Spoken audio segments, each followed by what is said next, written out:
కల్లా 7,285 కావాలి.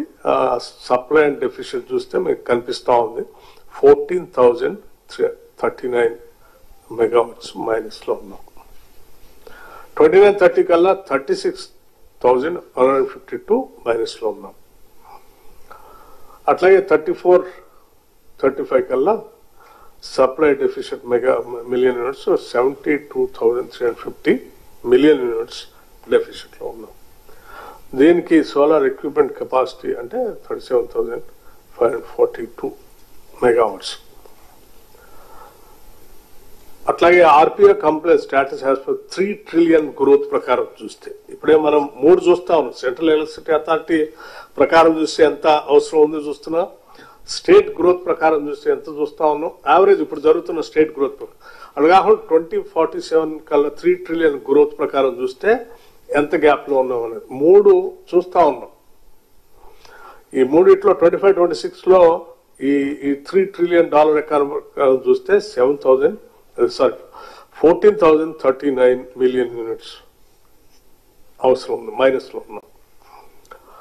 29-30 కల్లా 39,384, 34-35 కల్లా మైనస్ 84,639, అంటే అప్పటికల్లా 43,918 మెగావాట్స్ పవర్ కెపాసిటీ అవసరం ఉంటుంది.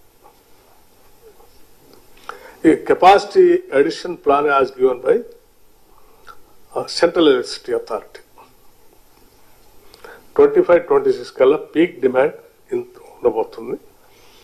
34-35 కల్లా 31,809 మెగావాట్స్ పవర్ మనకి ఇంత ఉండబోతా ఉంది సెంట్రల్ ఎలక్ట్రిసిటీ అథారిటీ ప్రకారం. దీంట్లో ఎగ్జిస్టింగ్ ఇప్పుడు ఈ 25-26 కి 18,138 అవసరం ఉంటే రిక్వైర్మెంట్ 9,487 ఇక్కడ సర్ప్లస్ డెఫిషియెంట్ అని ఇచ్చాం, అంటే -780 మెగావాట్స్ పవర్ మైనస్ లో ఉన్నాం. 25-26 కల్లా 26-27 కల్లా 1,371, 27-28 కల్లా 10,717, 28-29 కల్లా 13,430, 29-30 కల్లా 16,076 మైనస్ లో. ఇలా చూసుకుంటూ పోతే 34-35 కల్లా -27,121. అట్లాగే ఈ సోలార్ పవర్ లో మనం ఇప్పుడు చూసాం. అట్లాగే ఎనర్జీ స్టోరేజ్ అనేది కొత్త సిస్టమ్ వస్తుంది. దాంట్లో కూడా దీని ప్రకారం సెంట్రల్ ఎలక్ట్రిసిటీ అథారిటీ ప్రకారం మనం ఎగ్జిస్టింగ్ ఏంటి, మనకు ఉన్నది ఏంటి, రిక్వైర్మెంట్ ఏంటి, సర్ప్లస్ డెఫిషియెంట్ కూడా నేను చూపిస్తా ఉన్నాను. ఎగ్జిస్టింగ్ టోటల్ 0 మనకి. ఇంతవరకు ఎనర్జీ స్టోరేజ్ అనే దానికి సంబంధించి గతంలో ఇంతవరకు ఎప్పుడు స్టోరేజ్ కోసం ఇంతవరకు ప్లాన్ చేయలేదు కూడా. So we are lagging behind many other states when you compare. గత 10 సంవత్సరాల క్రితం 5 సంవత్సరాల క్రితం ప్లాన్ చేసుకుని ఉంటే ఇవాళ స్టోరేజ్ సంబంధించి యూనిట్లు రావాలంటే పంప్ స్టోరేజ్ అయితేనేమో 6 to 7, 8 years పడతా ఉంది. సో అటువంటిది ఏం ప్లాన్ చేయలేదు. సో ఇప్పుడు రిక్వైర్మెంట్ చూస్తే 26-27 కల్లా 3,973 అవసరం ఉంది. అట్లాగే 27-28 కల్లా 5,919. ఇప్పుడు మనం ప్లాన్ చేసుకుంటే ఇది -3,923. ఇది మైనస్ రిక్వైర్మెంట్ ఉందో అంత మైనస్ లో ఉన్నాం, ఎంత రిక్వైర్మెంట్ ఉందో అంత మైనస్ లో ఉన్నాం, అంటే మనం ఇంతవరకు ప్లాన్ చేసుకోలేదు కాబట్టి. సో ఇట్లా ఫైనల్ గా 34-35 కల్లా 8,583 ఎనర్జీ స్టోరేజ్ మెగావాట్స్ ప్రకారం సెంట్రల్ ఎలక్ట్రిసిటీ అథారిటీ వాళ్ళు ఇంత స్టోరేజ్ కంపల్సరీ ఈ రాష్ట్రానికి ఉండాలని చెప్తే ఇంతవరకు మనం ప్లాన్ చేసుకోలేదు, ముందు కూడా పోవట్లేదు. So will be totally minus లోనే ఉంటుంది, దీంట్లో ఎక్కడా లేదు. థర్మల్ పవర్ సంబంధించి ఎగ్జిస్టింగ్ రిక్వైర్మెంట్ 13,042 ఉంటే సరే, దీనికి సంబంధించి ఇప్పుడు ఎగ్జిస్టింగ్ 13,042 దీనికి సంబంధించి మనం 27-28 వరకు సరిపోయేంత ఉన్నాం. 27-28 వరకు ఇబ్బంది లేదు. But by the time you enter into 28-29 you will be -496 thermal power లో ఈ -496 మెగావాట్స్ పవర్ మైనస్ లో ఉండబోతున్నాం. 29-30 కల్లా వచ్చే వరకల్లా 1596 మన థర్మల్ పవర్ లో కూడా మైనస్ లో ఉండబోతా ఉన్నాం. అట్లాగే మీరు 34-35 కల్లా వచ్చే వరకు థర్మల్ పవర్ లో -3704 మెగావాట్స్ థర్మల్ పవర్ మైనస్ లో ఉండబోతున్నాం. Until unless if you don't plan it now.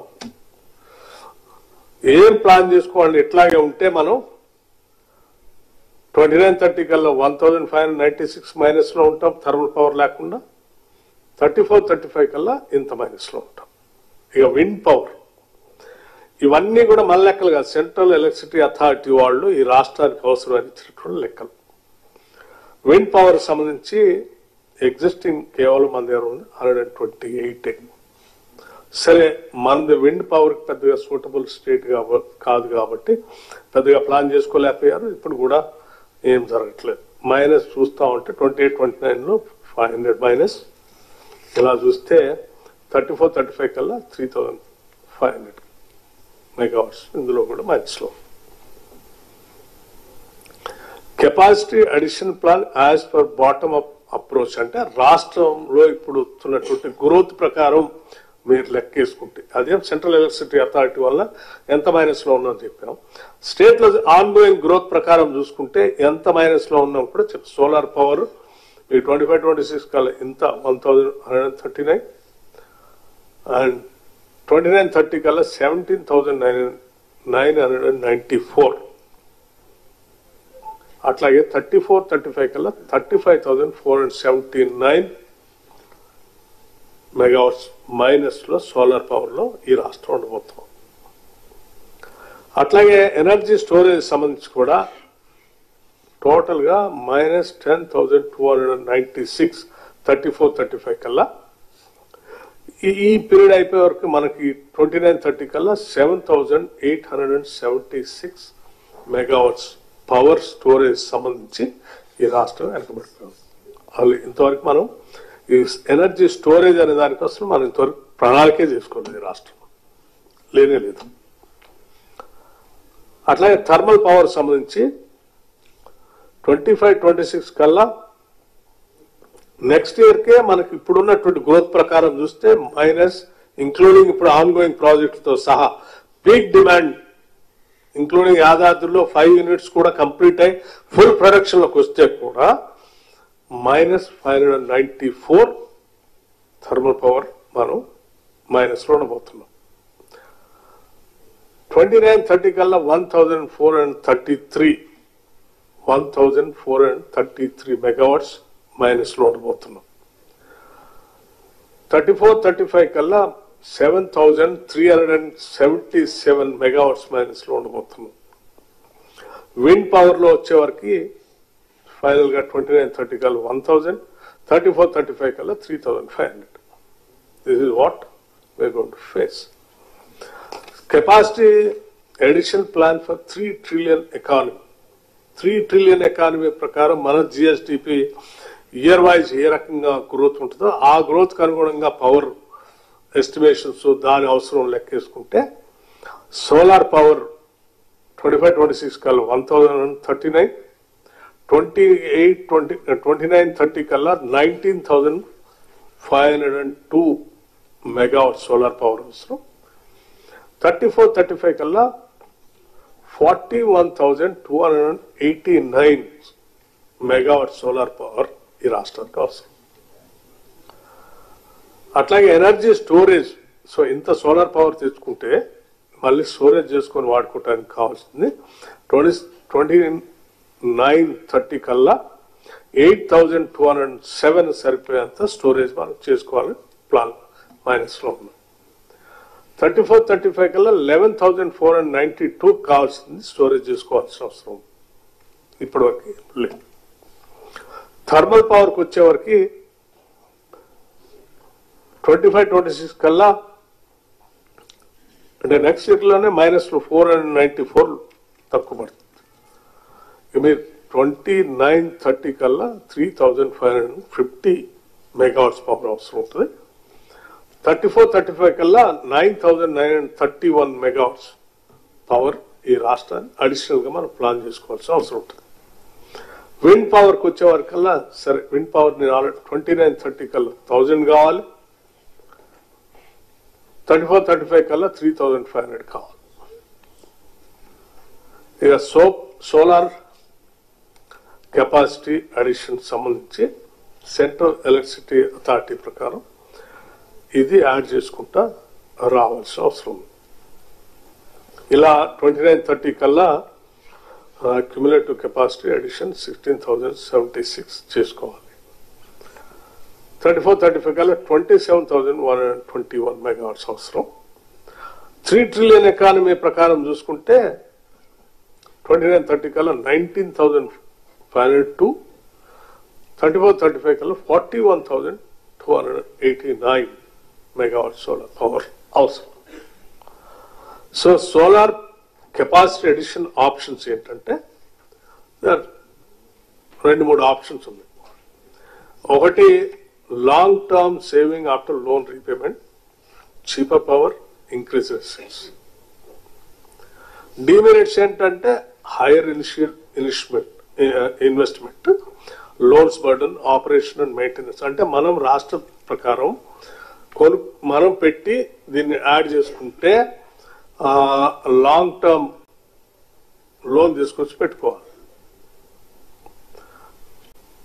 Cheaper power వస్తుంది, మెరిట్, ఇంక్రీజ్ అసెట్స్ బేస్ కూడా వస్తుంది. కానీ డిమెరిట్స్ ఏమన్నాయంటే తెచ్చుకున్న ఇన్వెస్ట్మెంట్ అప్పు తీసుకొచ్చి పెట్టుకుంటే ఇనిషియల్ ఇన్వెస్ట్మెంట్ పెద్దగా అవుతుంది, లోన్స్ బర్డన్ అయితే, ఆపరేషన్ అండ్ మెయింటెనెన్స్ కూడా స్టేట్ తీసుకోవాల్సి వస్తుంది. Telangana has less solar CEO. దీంట్లో 2 ఆప్షన్ కూడా ఉంది. ఒకటి మనం సొంతంగా పెట్టుకుంటాం, 2 ఆల్రెడీ కూడా పెట్టుకుంటూ వాడి దగ్గర కొనుక్కొని పీపీఐ చేసుకుంటాం. దాంట్లో కూడా మెరిట్స్ డిమెరిట్స్ ఉన్నాయి. దాంట్లో ఏంటి, ఇది widely followed by other discoms. Merits discoms అన్ని మోస్ట్లీ ఈ కొనుగోలు చేసుకునే కార్యక్రమంలో జీరో ఇనిషియల్ ఇన్వెస్ట్మెంట్, అంటే మన ఇన్వెస్ట్మెంట్స్ ఏముండవు, నో ఆపరేషన్ మెయింటెనెన్స్ రెస్పాన్సిబిలిటీ, మనకేం ఆపరేషన్ ఉండదు, మెయింటెనెన్స్ లేదు, బర్డన్ ఉంది. డిమెరిట్స్ ఏంటంటే same tariff even after future tariff predictions. General గా ఇటువంటి పీపీఐ చేసుకోవాలంటే పవర్ పర్చేజ్ అగ్రిమెంట్ సోలార్ దాంట్లో period is nearing about 25 years దాకా ఉంటుంది. ఈ 25 years ఉంటే పవర్ లో, సోలార్ పవర్ లో వస్తున్నటువంటి ఫ్లక్చుయేషన్స్ చూస్తూ ఉంటే రేట్లు చాలా వరకు తగ్గుకుంటూనే వస్తున్నాయి స్టార్టింగ్ నుంచి ఇప్పటి వరకు. ఇప్పుడున్న రేటు రేపు ఇంకా తగ్గొచ్చు కూడా. 25 years ఇప్పుడు అగ్రిమెంట్ చేసుకుంటే అదే రేటు, అతనికి ప్రొడక్షన్ తగ్గినా అదే రేటు ఇవ్వాల్సి వస్తుంది. సో అదొక సీరియస్ డిమెరిట్ మన. కానీ ఈ 25 years ఎందుకు 10 years చేసుకోవచ్చు, 5 years చేసుకోవచ్చు. అటువంటిది ఇంతవరకు ఇండియాలో ఎక్కడ లేదు. పీపీఐ చేయాలంటే మినిమం 25 years, లేదంటే ఎక్స్చేంజ్ లో కొనుక్కోవాలంటే ఆ రోజుకో లేకపోతే వారానికో మ్యాక్సిమం. వీటికి ఉన్న సమస్య. అందుకోసమే మనం పెట్టుకోవాలా, కొనుక్కోవాలంటే 25 సంవత్సరాలకి, పెట్టుకోవాలంటే మనం పెట్టుకుంటే ఈ డిమాండ్స్. కొనుక్కుంటే 25 సంవత్సరాలు అగ్రిమెంట్ చేసుకుంటే 25 సంవత్సరాలకు ఒకటే రేట్ ఇచ్చుకో. Solar capacity other states. సరే ఇప్పటి వరకు మన పక్కన నైబరింగ్ స్టేట్స్, సదరన్ స్టేట్స్ లో మిగతా రాష్ట్రాల పరిస్థితి ఏంది, మన పరిస్థితి ఏంది అని చూసుకుంటే Telangana 8,707, installed capacity with in state 4,842, required as per CE మనకి 16,076 రిక్వైర్. ఇంత మెగావాట్ అవసరం requirement. Total requirement 24,783 megawatts. Maharashtra వాళ్ళ కెపాసిటీ ఆల్రెడీ ఎంత ఉంది, 15,353. Tamil Nadu 7,896, Karnataka 5,4 6,624, Andhra Pradesh 3,756, Rajasthan 6,000, Gujarat 6,642. Installed capacity మాత్రం ఇంత ఆయా రాష్ట్రాల రిక్వైర్మెంట్ ఏ రకంగా వస్తుంది.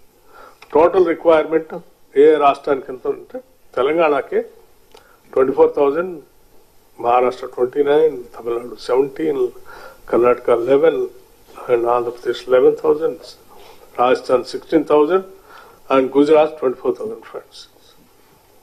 This is the requirement. Other states వాళ్ళ రిక్వైర్మెంట్ అనుగుణంగా మిగతా ప్లాన్ చేసుకొని ముందుకు పోతాం. ఎనర్జీ స్టోరేజ్ ఇక్కడ this is one of the serious and important issue. Storage ఎందుకు అసలు స్టోరేజ్? ఉదయం పూట సోలార్ పవర్ అందుబాటులోకి వస్తుంది తక్కువ ధరకి, సాయంత్రం సన్లైట్ పోగానే సోలార్ అందుబాటులో రాదు. సరే, ఉత్పత్తి చేసినటువంటి సోలార్ మొత్తాన్ని డే టైం వాడుకుంటే ఆ సాయంత్రం పీక్ అవర్స్ లో మనం కరెంట్ వాడుకోవడానికి అవకాశం ఉండదు. కాబట్టి ఆ పగలు ఉత్పత్తి అయినటువంటి పవర్ ని ఏదో రకంగా స్టోరేజ్ చేసుకుంటే పీక్ అవర్స్ లో నైట్ కూడా మనం వాడుకోవడానికి అవకాశం ఉంటుందని కొన్ని సంవత్సరాలుగా చాలా మంది రకరకాల ప్రయత్నాలు చేసి కొన్ని వ్యవస్థలను అందుబాటులో తీసుకొచ్చారు. అందులో ఒకటి బ్యాటరీ స్టోరేజ్, రెండు పంప్ స్టోరేజ్. బ్యాటరీ స్టోరేజ్ అనేది కొంత అంటే స్టోరేజ్ దాంట్లో అవర్స్ లెక్క మెగావాట్ పవర్ ఇన్ని గంటలు స్టోరేజ్ చేసుకుంటే గంట కింద ఛార్జ్ చేసేటువంటి విధానం అందుబాటులోకి వచ్చింది. సో దానికి ఆ బ్యాటరీ స్టోరేజ్, బ్యాటరీ కాస్ట్ ఇప్పటికి కూడా ఎక్కువగా ఉంది కాబట్టి ఆ స్టోరేజ్ పెట్టడానికి ఎవరు ముందుకు రావట్లేదు కాబట్టి గవర్నమెంట్ ఆఫ్ ఇండియా వాళ్ళు ఏం చేశారంటే దీన్ని ఎంకరేజ్ చేయకపోతే సోలార్ ద్వారా ఉత్పత్తి అయ్యేటువంటి పవర్ ని నైట్ పీక్ అవర్స్ లో వాడుకోవడానికి ఒక వ్యవస్థ అలవాటు చేయాలి, దీన్ని ఎంకరేజ్ చేయాలనేటువంటి గ్రీన్ పవర్ ని ఎంకరేజ్ చేయాలనే ఆలోచనతో వైబిలిటీ గ్యాప్ ఫండ్ అని అన్ని రాష్ట్రాలకు ఇస్తూ మన రాష్ట్రానికి కూడా 1,500 మెగావాట్ పవర్ కి బ్యాటరీ స్టోరేజ్ ని వైబిలిటీ గ్యాప్ ఫండ్ మన రాష్ట్రానికి కూడా ఇచ్చి మీరు టెండర్ పిలిచి ఎట్టి పరిస్థితుల్లో మీరు చేయాల్సిందే అని మనకి వైబిలిటీ గ్యాప్ ఫండింగ్ ఇచ్చారు మిగతా రాష్ట్రాలతో పాటు. సో దానికి సంబంధించి ఇది బ్యాటరీ స్టోరేజ్. ఇప్పుడు మనం ఒక 1,500 బ్యాటరీ స్టోరేజ్ కి గవర్నమెంట్ ఆఫ్ ఇండియా డైరెక్షన్ ప్రకారం వాళ్ళు ఇచ్చినటువంటి వైబిలిటీ గ్యాప్ ఫండ్ తో ఒక టెండర్ పిలిచారు. It's in the process I think. ఇక రెండోది పంప్ స్టోరేజ్. పంప్ స్టోరేజ్ ఏంటంటే పైన ఒక చెరువు, కింద ఒక చెరువు. ఉదయం సోలార్ నుంచి పవర్ వస్తే ఆ పవర్ తో కిందలో చెరువులో ఉన్న నీళ్ళన్నీ పైకి పంప్ చేసి ఆ పైన చెరువులో ఉన్న నీళ్ళని అట్లే పెట్టుకొని రాత్రి పీక్ అవర్స్ వచ్చినప్పుడు ఆ నీళ్ళని కిందికి వదిలితే మధ్యలో ఉన్నటువంటి పంప్స్ తో అది పవర్ జనరేట్ అయ్యి నైట్ కూడా మనకి హైడల్ పవర్ అందుబాటులోకి వచ్చినట్టు దీన్ని పంప్ స్టోరేజ్ అంటారు. అంటే పగల అందుబాటులో ఉన్న తక్కువ ధరతో సోలార్తో నీళ్ళని పైకి పంపించడం, రాత్రిపూట పీక్ డిమాండ్ ఉన్నప్పుడు ఆ పైన చెరువులో ఉన్న నీళ్ళని కింది చెరువులో వదులుతూ మధ్యలో ఉన్నటువంటి పంప్స్ ఈ రొటేట్ అయ్యి పవర్ జనరేట్ కావడం. సో ఇది ఈరోజు పెద్ద ఎత్తున దేశంలో ఒక నూతన పంప్ స్టోరేజ్ అని తీసుకొని వచ్చి దీంతో ఏంటంటే అష్యూర్డ్ పవర్ అందుబాటులో రావడానికి అవకాశం ఉంది. బ్యాటరీ స్టోరేజ్ 4 to 5 hours ఉన్న ఈ పంప్ స్టోరేజ్ దాంట్లో దాని కెపాసిటీని బట్టి, నీళ్ల కెపాసిటీని బట్టి, చెరువు కెపాసిటీని బట్టి ఎన్ని గంటలైనా పెంచుకోవడానికి అవకాశం ఉన్నటువంటి వ్యవస్థ. దీనికి మోస్ట్ సూటబుల్ రాష్ట్రాలు ఈ దేశంలో ఏమున్నాయంటే Telangana is one of the most suitable state. ఎందుకంటే ఇక్కడ కొండలు, గుట్టలు, ఎత్తులు, పల్లాలు ఎక్కువగా ఉన్నాయి. అటు ఇటు 2 నదులు, జీవనదులు ఉన్నాయి. అంటే వాటర్ స్టోర్ చేసుకొని పైకి పగలు సోలార్ పవర్ తక్కువ ధర ఉన్నప్పుడు పైకి పంప్ చేసుకోవటం, రాత్రిపూట కొండలు బాగా కట్టుకున్న దానికి కిందికి వదిలితే నీళ్ళు మళ్ళీ కరెంట్ ఉత్పత్తి. సో ఇది గ్రీన్ పవర్ గానే ప్రపంచం అంతా. దీంట్లో ఎవరు ముందు ఉన్నారా? మరి ఇక్కడ మనకు మంచి అనుకూలమైన అవకాశాలు ఉన్నాయి. గత 10 ఏళ్ళు ఎందుకు ప్లాన్ చేసుకున్నట్టు చేసుకోవాలి. కానీ పక్కనున్న ఆంధ్రప్రదేశ్లో మాత్రం రాయలసీమలో మళ్ళానే కొండల గుట్టలు ఉంటే ఆడ ఒకటి పెట్టుకుని పిన్నాపురం దగ్గర వాళ్ళు పంప్ స్టోరేజ్ ఆల్రెడీ పెట్టేసుకున్నారు. ఆ ప్రొడక్షన్ కూడా వచ్చేసింది. సో ఇది మిగతా రాష్ట్రాలు కూడా పెద్ద ఎత్తున ఆల్రెడీ చాలా రాష్ట్రాలు స్టార్ట్ చేసుకొని చాలా ఫాస్ట్ గా ముందుకు వెళ్ళిపోతా ఉన్నాయి. బట్ వేరే తెలంగాణ స్టేట్ మాత్రం వీఆర్ బిహైండ్ ఫార్ ఇప్పటి వరకు స్టార్ట్. ఈ రెండు అత్యంత అవసరమైంది. ఎందుకంటే సోలార్ పవర్ తక్కువ ధరకు దొరుకుతుంది మిగతా థర్మల్ పవర్ పోల్చుకుంటే. ఓ సందర్భంలో సోలార్ పవర్ రూపాయికి కూడా దొరికింది. తక్కువ టైం తీసుకుంటే ఒక్కోసారి 16 పైసలు 25 పైసలు కూడా దొరుకుతుంది. సో అటువంటి దాన్ని మనం ఈ బ్యాటరీలో స్టోర్ చేసుకుంటాం, లేకపోతే ఈ పంప్ స్టోరేజ్ దాంట్లో చేసుకుంటే తక్కువ ధరకే పవర్ మనం అందించడానికి అవకాశం ఉండేటువంటి పరిస్థితిని మనం అందుకోలేకపోయాం, ముందుగా ప్లాన్ చేసుకోలేకపోవటం.